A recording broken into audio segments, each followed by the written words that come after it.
Hi everyone, thank you so much for coming back to my YouTube channel. My name is Lydia. I am a money mentor online and I'm a financial literacy advocate.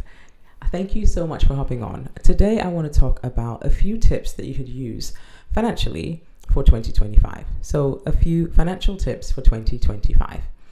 And what I want to dig in today is the fact that I can't sit here and give you any general information and say go do, because obviously if you are looking at tips, they need to be relevant to you. So what I'm going to talk about is how they differ. So what's the most important thing to think about when you're thinking about your financial goals for 2025? The first one is it depends on where you are financially. Where do you sit today?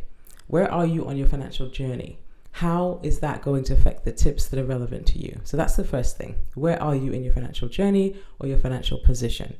Okay. The next thing that you want to look at is, what are your financial goals? Do you have specific financial goals this year that you plan to achieve? And we need to dig in from those two perspectives, okay? So let's look into this a little further. So when we talked about your financial position or where you are in your financial journey, I'd like us to take a quick look at the 7 baby steps, which I talk about here. So I have a previous video as well that covers the 7 baby steps, and it's important that you look at it so you understand where you are financially. And these are key steps that you need to take in your financial journey to achieve financial freedom. So the first step is that you have a savings pot of at least £1,000. Now, a lot of people have that, a lot of people don't. Everyone's at a different stage. So if you are at that stage where you're still gathering that first £1,000, go ahead and do it fast. It's really important that you push yourself. If you need to sell some stuff online or Facebook Marketplace or wherever you are, Vinted, you name it, sell some stuff so you can get that £1,000 set aside for yourself, okay? So that if anything happens, if anything goes wrong, you have something that you can fall back on. So that is step 1. If you're at that stage, you really want to push yourself to make sure that it happens quickly, okay? Now, if you are a little bit more advanced in your financial position or your financial journey, then the next thing would be that you pay off some debt. So for 2025, if your goal is to pay off some debt, you want to rank your credit cards, for example. If you have multiple charges on your credit cards, you have a few options. You could potentially pay the smallest amount first, so you can get that win that will push you to go further. Alternatively, you could pay off the highest interest loan first. Totally up to you. But I highly recommend that you take the time to think about this and decide, okay, is 2025 the year that I pay off my X credit card, your Barclay card or your Virgin card, or there's so many, or Chase or whichever. Is this the year? Is 2025 the year when you're going to make that happen? And if that is the case, you want to make sure that you target that you set the money aside, that you have a plan to make sure that you can pay off that particular credit card or that particular loan or debt that you have to ensure that you're meeting that financial goal. So these are quick tips. One of the things I would do in this situation if I were you would be to ensure that I have the money go from my account very, very quickly, as in a direct debit. Because if you have flexibility to take it out, I promise you, there's a likelihood you won't pay it. So set up a direct debit. If you need to increase your direct debit, let's do that.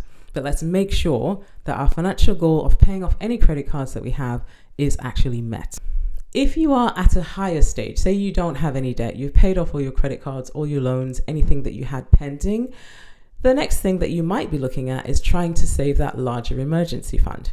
And that is typically 3 to 6 months of your expenses. So for example, if your expenses are £2,000, your goal will be to save a minimum of £6,000. And if you wanted to go up to 6 months worth, it would be more than that. So you would pursue that if you wanted to do that. Now that is a savings goal. Now I know that this is challenging, and in these particular times, it's harder to save. However, I was looking at some statistics recently, and it was quite scary to see how little we save in the UK. So if you have actually put in some time and you're at a place where you feel as though you are growing financially and you want to have that 3 to 6 month emergency fund, it's super important that you save that. And as you focus on that savings goal in 2025, there are a few things I want to point out. If, for example, you have already three months worth of savings, you are actually ahead of the average UK person. So I'm going to tell you a little bit, and I'll share with you a screenshot that will highlight how much we tend to have saved in the UK based on age. So from the age of 18 to 24, the average savings in the UK is actually just £3,636. Now, that might be okay for a 24-year-old, but if you are somebody who has moved out of your home, for example, you're not with your parents anymore, and your rent alone is about 1,500, that means that you would only be able to exist for 2 months or less because you don't have enough saved. But that is the average. So I want to encourage all of us, no matter what age we are, to increase our savings in 2025. If you feel like you're at a place where you have enough saved, then we'll go to the next level, which is to begin to invest. Now, I always say that saving is great, but it's not good enough for you just to save the money. The idea is that you save enough so that you can begin to invest and make that money work for you and begin to grow. So I would say if you are at that place where you have your 3 to 6 months emergency fund and you're comfortable, the next thing you want to do is decide on what percentage of your income, your household income, you want to invest on a monthly basis. Now, I've seen people say, I want to do 10%, other people do 15%, people do more. And as you grow in your financial journey, you'll be able to invest more. But you need to have a certain percentage that you've decided to invest. So for example, if you've done the basic things that we talked about before, you've saved your £1,000 emergency fund, you've paid off most of your debt or all of your debt, or you've turned towards paying up a larger emergency fund of 3 to 6 months, your next step would then be to make sure that you are using the rest of the money over and above that emergency fund in investing.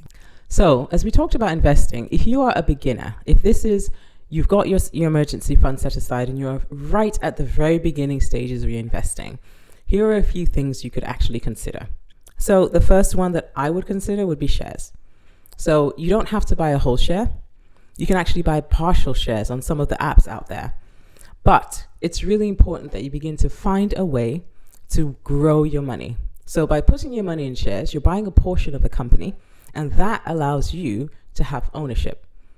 Ownership is everything, guys. So if you're able to begin to buy shares, that puts you in a place where you might be able to get profit from those shares, which is known as dividends. So super important. If you have done that, or if you are not too comfortable with shares, another option could be property. Okay, so you guys know I love property. This is so important to me. It's a passion that I have. Now, if you feel that you are able to manage property and you've been educated about property, that is another area you could consider where you could actually put your money so it could grow. If you're looking for, there are two types of property growth. You could have like rental growth, so rental yield, or you could actually have capital growth, which means that the property, you don't need to do a whole lot to it, but it lives in a place where the value of property increases very quickly. So dig into that, find ways to understand it. I'll share a link below that actually talks about the best areas to invest in property, particularly in the north, for example. If you can't afford what's going on in the south, super expensive, but it's well worth looking into if you have money that you want to invest. Now, I know that property is expensive. I do believe that the average property today in the UK is about 260,000. That means you may not be able to have that savings. You might not have enough, but you could consider investing with other people who you trust, other people who are at the same financial level as you, striving to go to the same place. So property is a great place to actually put your money as well for it to begin to grow. Last but not least, you could actually go for bonds or high yield savings accounts. So those are accounts that give you a little bit more. If you're not too keen on risking your money, that could be somewhere where you could actually put your money. So look into high yield savings accounts or potentially bonds. So when it comes to the stage of investing, it's super important that you bear in mind that time is your friend. The sooner you put that money away into your investment, the better. So what I try to say about investments and money is the fact that you need to be able to bear in mind that time is your friend. So if you want to go for a long-term investment versus a short-term investment with a bank, for example, the bank is likely to give you more for the longer you invest. Okay, so just bear that in mind. There are other investments that you might invest in the short term that give you a lot of money, but they tend to be high risk. So just bear that in mind and be very careful as to where you put your money. So consider time, consider how long you're willing to put that money away and not need it and not touch it before you make that investment. So if investing is a part of your goal for 2025, make sure that you take the time to plan it. Make sure that if you put that money away, you know how long it needs to be away for, and you live your life accordingly. Now, if you have investments and you're getting to a place where you're thinking, okay, I'm comfortable with what I have in terms of my investments, now you need to actually flip the switch and start looking at your retirement. Now, retirement doesn't have to happen at the age of 67. It could happen a lot earlier, depending on what you put aside.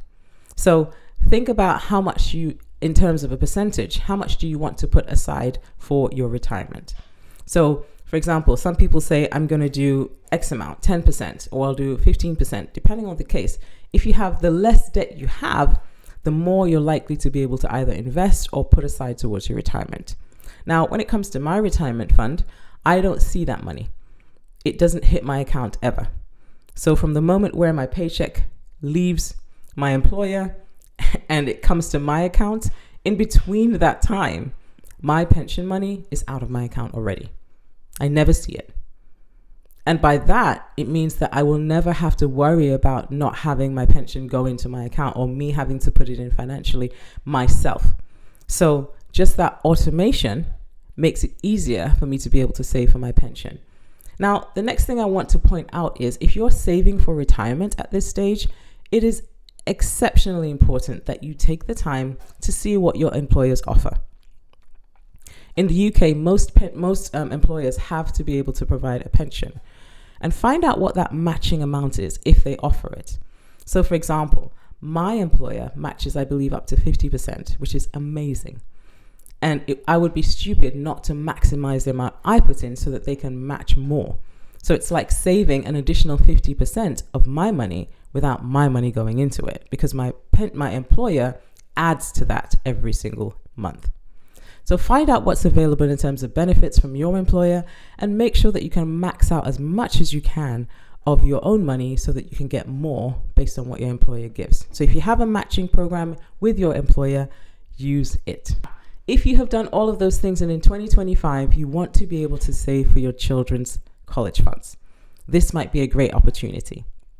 Now, I know not all of us can do this, and I know that student loans exist for a reason. However, if we have the opportunity to help our children pay for education so they don't have to have that burden of a student loan, we might be able to help them. So that is something that we can actually give our children, which we don't have to pay tax on. It is something that it's not like an inheritance tax where we have to pay when we transfer property. But if we can help them with their education, it lowers that massive burden of a student loan that many of our children carry today. Okay, so that might be a financial goal you want to look at. And I think the last couple of financial goals that I want to talk about, or the things that you could potentially do in terms of your tips for 2025 are for you to consider paying off your mortgage or paying more towards your mortgage. So, if you have a credit card and you pay the minimum payment, if you look at your statement, there is a miniature writing somewhere on that statement that says, if you continue to pay the minimum payment that you're paying right now for the next 30, it will take you the next 30 years to pay off your credit card. So if you want to pay off a credit card, you pay extra, right? And it's the same with a mortgage. A mortgage typically is, 25 to 30 years is how you can typically pay off your mortgage. But that's if you're paying the bare minimum. So even if you decide I'm going to put £25 on top of my normal mortgage to actually begin to reduce that principal, guess what? It means you will reduce the length of time that you have to pay your mortgage. It means that you may not have to pay your mortgage for 30 years or 25 years. So think about it. This might be your target for this year. This might be the tip that I'm giving you to work on. Adding a little extra to your mortgage payment so you actually shorten the length of time that you're tied to that bank. How about that? For example, if you have done all of these things and you figure to yourself, guess what? I just want to now be able to live a life of relaxation and, work with my church or volunteer my time. That might be something else. But it really is down to where you are in your financial position as to how I can help you with tips. So what I will say is look at your financial position, Figure out which one of these tips might help you so you can actually target them and make 2025 a year where you achieve your financial goals based on having planned for it beforehand. There are only a few days left in 2024. How about you take a few hours this time of the year and plan and ask yourself, what do I want to achieve in 2025 with regards to my finances? What do I want to do different in 2025? What mistakes did I make in 2024 that I don't want to repeat in 2025? These are the things we want to pay attention to and make sure that our 2025 is better than our 2024 ever was. I wish you a happy new year as it's coming up. I hope you had a fantastic Christmas. And I want to say I'll see you in the new year, and thank you so much for being with me. And I only ask 3 things of you before I leave. The first is that you like my video. Second is that you subscribe to my channel. And the third, of course, is that you share this video with anyone at all who wants to be successful financially in 2025. Thank you so much for being with me, and I'll see you on the next one.